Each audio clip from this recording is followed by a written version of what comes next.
Lubbuun keessan satee meekanii gootoon gootee koyyaan eeggise jaalala kana raachise ariitti kennamu deemaadhaan. Shumaan hordoftoota akkam fayyaa jirtanii bakka jirtan hunda nagaa ta'aa isiniin jecha guyyaa har'aan tana weellee jechaan isiniif dhiyeessina. Deddeebinee viidiyoo kana hojjetaa jira jechuudha. Gara koomentiitiin baay'ee nu jajjabeessitu guddaa galatooma isiniin jecha weellee jechaan yoon jedhu jecha ani jedhuun isaan weelleedhaan isiniif dhiyeessa jechuudha. Haga dhumaatti ana faana turaadha. Guyyaa har'aan tana qabsoo jaalalaati baay'ee kan namatti tolu qabsaa jaalalaati jennee otoo yaamne namatti tola jechuudha. Firehaan Suleemaniif haadha mana isaa wal faana fida jechuudha. Kanaaf haga dhumaatti na faana tura isiniin jedha. Achirra dabalatee sirba Fayyisaa Furiillee isiniin affeera. Haga dhumaatti ana faana tura.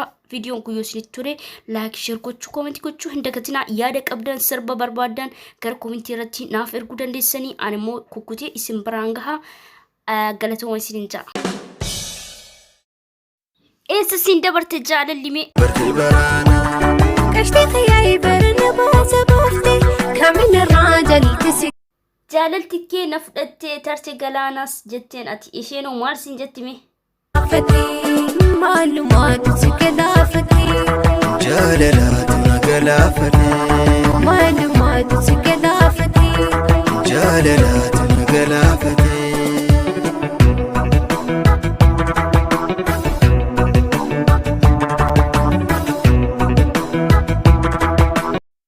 Rabbiin si tottolchee halafa malakee. Rabbiin si tottolchee halafa malakee.